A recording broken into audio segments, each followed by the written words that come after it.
Olá, saudações, salute a tutti, sejam bem-vindas, sejam bem-vindos. Sou Leonardo Magalhães e você está no canal que trata de dicas de leitura, literatura e religião, história das religiões mundiais. E hoje então vamos falar finalmente aqui, né, após um mês de leitura, 700 páginas, O Médico de Homens e Almas, da Taylor Caldwell, que é uma escritora britânica, americana também, né? E ela vai fazer aqui uma tentativa de biografia literária de São Lucas, né? O médico evangelista, né? Ou seja, Evangelho de São Lucas e Atos dos Apóstolos, que vai contar a primeira comunidade de cristãos. Então ela vai fazer aqui é mais literatura do que realmente biografia, tá? Então, assim, se você espera mais relatos bíblicos, um enfoque mais nos evangelhos, na Bíblia, nos Atos, tem pouco, porque é um livro assim, em várias partes. As primeiras partes do livro vão tratar mais do Império Romano, da posição dos gregos, dos escravos gregos no Império Romano, né? E vai aparecer até o imperador, o César, né? Tibério César vai aparecer aqui. Já fizemos a leitura aqui nesse canal de uma biografia literária, né? Do Tibério César, assim como tem outros, né? Aí outras obras sobre imperadores romanos, os Césares, né? E vou fazer aqui vídeo sobre isso aí, né? Outros autores, Memórias de Adriano e tal, né? São obras que vão tratar sobre os imperadores romanos. Então a primeira parte aqui é basicamente as lendas sobre o Messias, né? A figura do Messias não seria só uma espera dos judeus, né? Mas também até dos povos do Oriente. Lembrar, por exemplo, dos reis magos, né? Um momentinho. Os reis magos que vieram do Oriente, né? Então possivelmente seriam persas ou árabes, e eles traíam ali uma série de profecias sobre uma estrela, né, brilhante, a estrela de Belém e tal. Então, existem lendas egípcias, né, inclusive tem um médico egípcio aqui que vai ser os mestres do São Lucas, que vai estudar lá em Alexandria, no Egito, né? Então ele vai falar sobre essas lendas, que vários povos têm essas lendas sobre as figuras messiânicas, né? E que seria, né, na concepção judaica, o Cristo, né, da teologia cristã, né? Então ele vai falar desses vários. O interessante é que o São Lucas aqui ele vai trabalhar os vários relatos, né? Tipo um jornalista, e assim que ele foi criando o Evangelho de São Lucas, né? Então, além de conversar com os médicos, com os escravos gregos, com os escravos romanos, né? Ele vai conhecer o imperador, é a parte literária da história, né? Vai conhecer lá a família dele, né? Que é de um nobre romano, vai conhecer o Tibério César, vai para viver uma época em Roma, a família dele vai viver em Roma, né? Então essas várias andanças do São Lucas, possivelmente em algum momento ele conheceu aí o apóstolo São Paulo, né? Em algum desses momentos ele encontrou o apóstolo São Paulo e começaram então a conversar sobre essa criação do evangelho, né? Ele vai escrever o evangelho a partir dessas andanças. E aí essas várias fases que ele vai reconhecer, ou seja, os tribunos romanos, os soldados, né, os escravos da Grécia. Então, os escravos nas então dizia uma cena muito forte, né, nas galés, que são aqueles barcos, né, que os escravos remavam e tal. Então tem uma peste a bordo do navio, e o São Lucas vai atuar, né, junto com os outros médicos lá para acabar com essa peste. Então mostra, né, o estado deplorável dos escravos no Império Romano. E vai contar então como é que era essa cúpula, esses poderes e hierarquias do Império Romano. Tá? A gente já viu vários livros contando a história dessa época, como é que Roma mantinha o poder sobre toda a bacia do Mediterrâneo. Tá? Então essas andanças do São Lucas ele vai conhecendo os vários personagens da história. Né? Então já falei da Estrela de Belém aqui, dos possíveis reis magos, eram 3 reis magos, eram persas, eram zoroastros, né? Lá do Zaratustra e tal. E aí ele vai encontrar também um jovem rico. Lembra do jovem rico? O jovem rico vai conhecer o jovem rico, que é aquele que não quis largar suas riquezas para seguir a Cristo, né? Então ele cumpriu os mandamentos, mas ele não queria abrir mão da sua riqueza. Então, em dado momento, ele vai conhecer o jovem rico mais adulto, podemos dizer assim, né? Vai conhecer também aquele centurião lá que disse a frase, né? Que, Senhor, né, não sou digno que entre embaixo da minha casa, né, tal.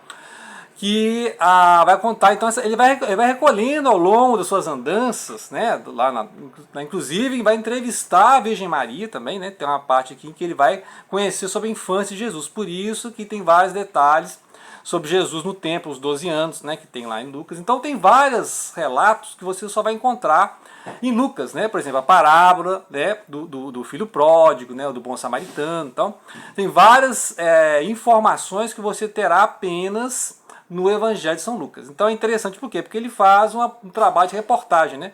Ele faz um verdadeiro trabalho jornalístico recolhendo essas informações para compor o Evangelho. Então seria essa a ideia que ela mostra aqui, com esses vários personagens que aparecem, né? Então, inclusive, por exemplo, o caminho de Emaús. Há uma tradição que diz que o outro discípulo, né, lá no caminho de Emaús, após a ressurreição de Cristo, seria o Lucas, né? Porque essa cena tem no Evangelho de Lucas e Jesus não é reconhecido pelos discípulos de Emaús, né? Logo depois da ressurreição. E só quando eles chegam lá em Emaús, uma aldeia, né, ele parte o pão, então eles o reconhecem. Né? Então essa cena que tem no Lucas. Então, por que alguns relatos, né, algumas cenas, tem alguns evangelhos e não tem outros? Então é esse também interessante aqui, mostrar que o Lucas entrevistou algumas pessoas, conversou com algumas pessoas, conheceu algumas pessoas que talvez Mateus não tenha conhecido, talvez Marcos não tenha conhecido, talvez João não tenha conhecido. Então tem uma diferença de abordagem, além de que o Lucas não é um judeu, né? Ele era um médico grego, então ele tinha um olhar não judaico. Então, assim como, por exemplo, o olhar não judaico de Marcos, né? Enquanto você tem o olhar judaico de Mateus e João, né? São João Evangelista tem o olhar judeu, mas explicando para os gregos, né? Tem muita coisa lá que um judeu já sabia, mas você está vendo que ele está explicando para o grego. Aqui não, aqui você já está sabendo que é um grego, né? Explicando para os gentios, né? Ou seja, quem que é gentios? Não judeus, né? Que erroneamente é chamado de pagão, né? Um termo que hoje em dia até é pejorativo, né? O pagão tal, mas o termo certo é gentios, goim, os povos, né? As nações, que são os povos não judaicos, né? Então é interessante aqui esse ponto de vista do São Lucas. Por isso que esses relatos só existem do São Lucas, né? Ele é o mais apurado, ele é o que escreve de forma mais rigorosa, né? Tão grego assim. E ele também vai fazer uma obra histórica, podemos dizer assim, né? Um livro histórico que tem na Bíblia, que é o Atos dos Apóstolos. E aí, no Atos dos Apóstolos, é que mostra que ele conhece Paulo em uma dessas viagens, né? E aí depois lembrar que São Paulo será objeto numa biografia que a própria Taylor Caldwell vai escrever em 1970, portanto 12 anos depois desse. Tá? É isso mesmo, a gente leu aí também, né? Esse aqui tem 700 páginas, também é um calhamaço aí a biografia literária, mais literária, né? Do São Paulo. Então você pode ler as duas, tá? Ler primeiro essa aqui, e a de São Paulo, né? Essa de 58, a de São Paulo de 70, tá? E aí ela vai apresentar essa personagem, né? Porque o próprio São Lucas é um personagem lá no Atos dos Apóstolos, ele se inclui na narrativa, né?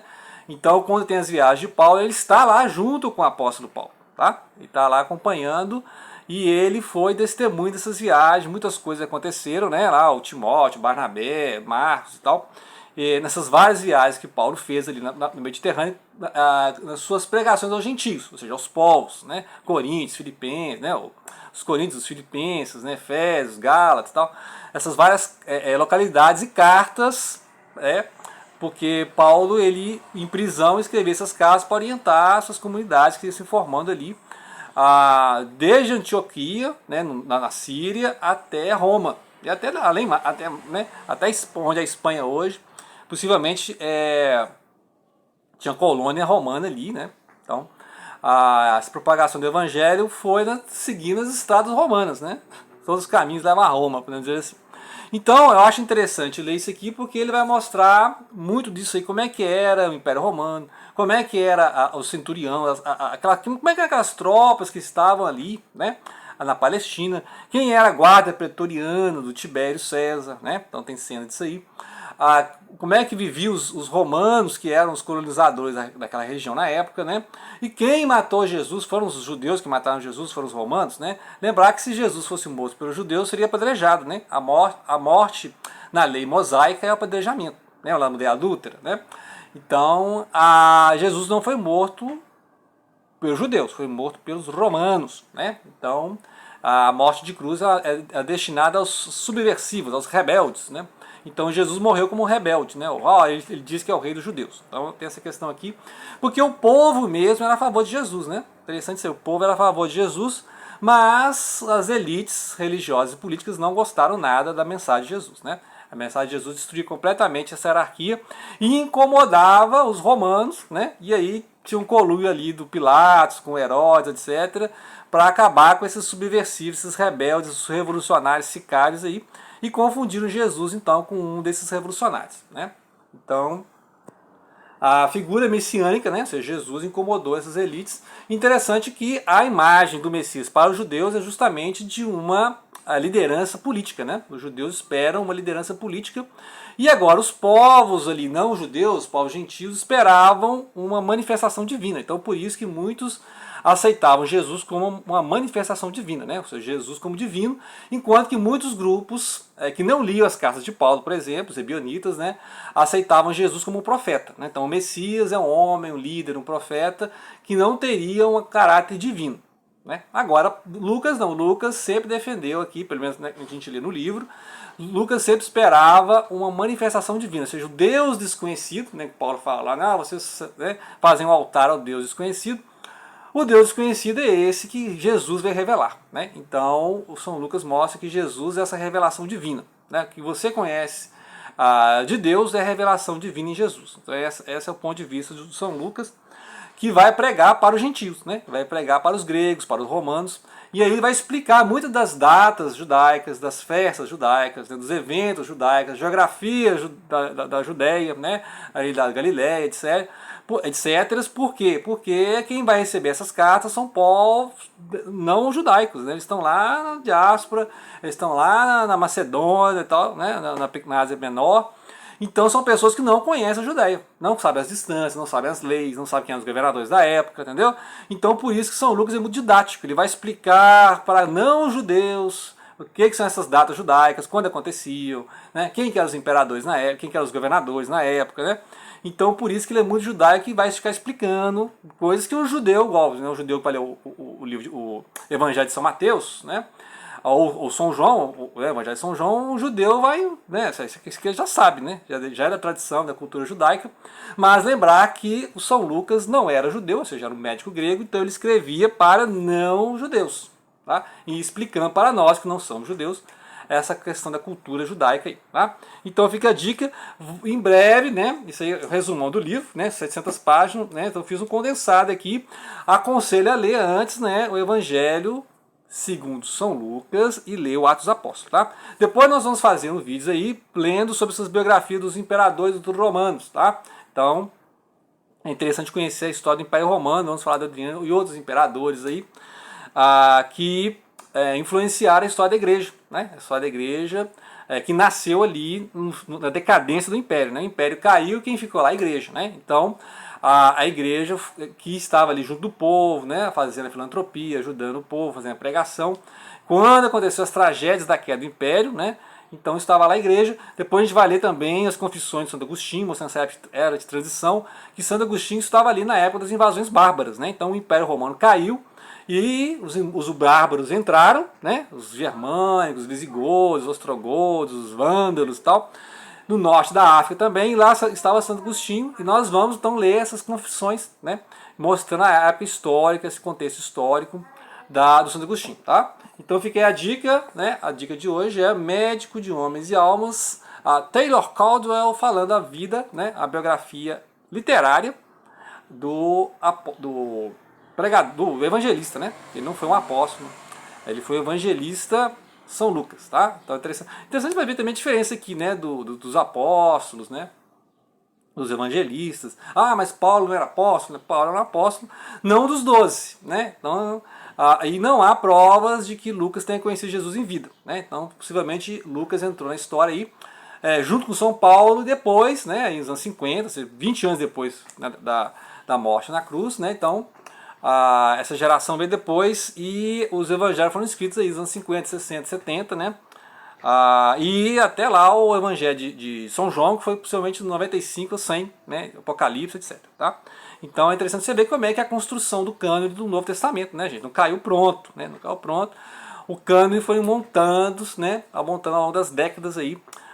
Possivelmente até aí o ano 100, né? Depois de Cristo, estava sendo escrito o Apocalipse, etc. Ok? Então é isso aí. Grato pela atenção. Não deixem de compartilhar.